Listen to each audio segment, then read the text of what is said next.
Okay, so on this one, they're asking us again for these percentiles. So they want the 25th, 50th, and the 75th percentile for this list of data. So here we go. You know the drill. So step one, you take P over 100 times N. So I'm going to go 25 over 100 times N. N is 20, right? 20 data values. You do that, you get 5, which is a whole number. So what do you do when you get a whole number?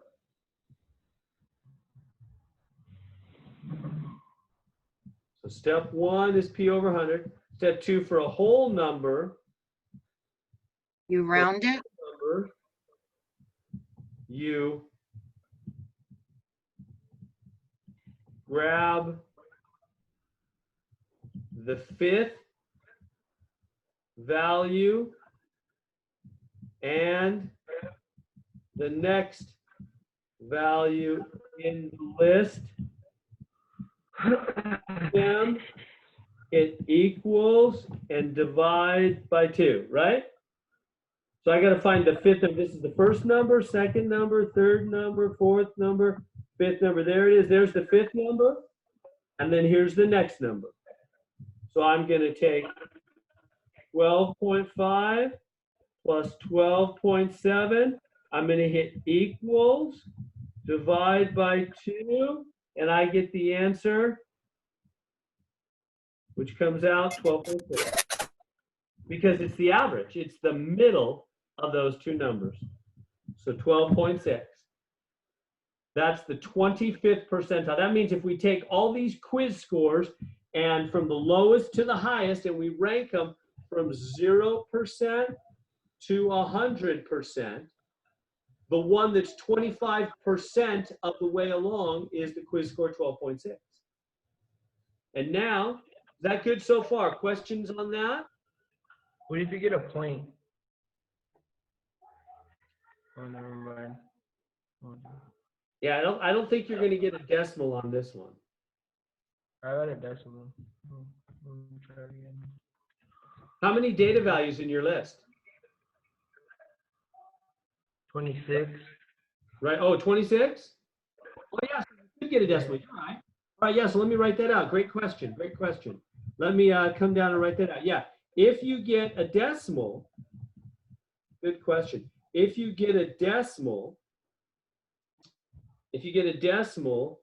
then round it up. So like even if you get like a 7.1, round it up to 8. Does that make sense? When I say round up, I mean up. Like all that goes, even 7.1 will go up. So round up. So if you got a decimal, so then find the 8th value in the list. So you don't have to find two numbers and add them and divide by 2 or anything like that. You just go find that specific value. Does that make sense? It's a great question. So if you get a decimal, then round it up. So if you say you got 7.1, you'd round it up to 8, and then you would just find the 8th value in the list. So I would just go 5, 6, 7, 8 value, boom, 21.8, done. That makes sense? You would just go find that specific value. So if you get a decimal, you round up. If you get a whole number, you've got to grab that number and the next value and add them, it equals, and divide by 2. So we have two different things we do depending on whether you get a whole number or a decimal when you do this P over 100 times N calculation in step 1. This is how we always handle percentile. These are the steps for percentile. Is that making sense? So if you get a whole number, you just grab that number and the next value. You have to grab that number and the next value, add them, hit equals, and divide by 2. If you get a decimal, then you just round it up right away. So 7.1 will become 8. And then you just go grab that one number, the 8th value in the list, and that's it. All right. So then the other two parts are exactly the same. So then we have to do the 50th. So maybe I'll add a page here. So I got to come down here and do the 50th. So this was all step 1. Now for the 50th percentile, I'll do the same exact thing. I'm going to take P over 100 times N. And so that's going to be 50 over 100 times N. N is 20 in my list. 20 values. That would come out 10, which is a whole number. So what do? We go find the 10th and the next values. We add them, hit equals, divide by 2, hit equals. So I'm going to get the 10th. This is 7th. Go back to my list here. The 8th value, 9th value. Here's the 10th value, 25.4.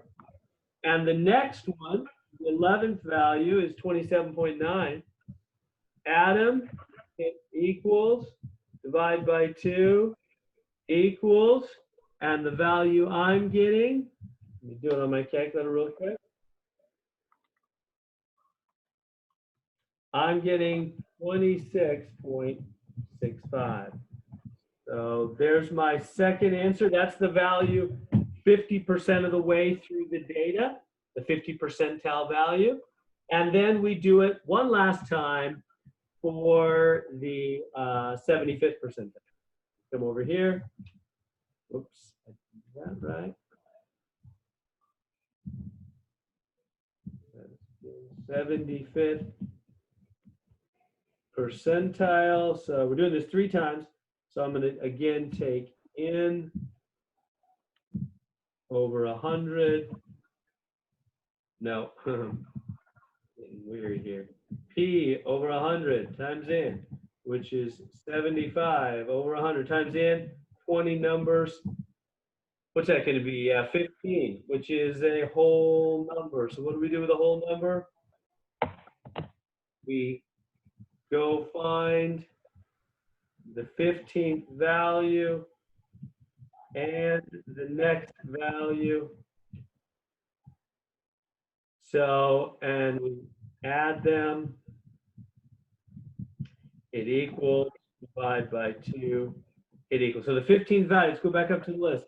So this is the 12th value, 13th value, 14th value, 15th value.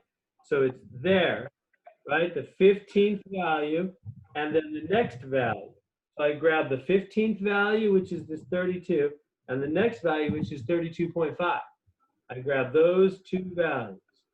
So 32 plus 32.5, add them, it equals, divide by 2, it equals, and the answer is 32.25, because that's right in the middle, isn't it? That's right in the middle of $32 and $32.50 is $32.25, right? It's the average, it's the middle.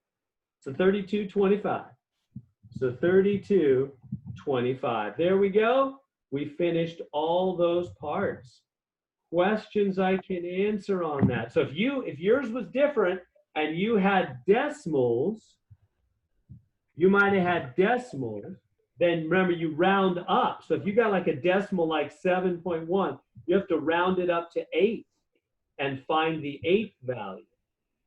Whereas if you get whole numbers, you just grab that value and the next value, add them, hit equals, and divide by 2. So there's the two different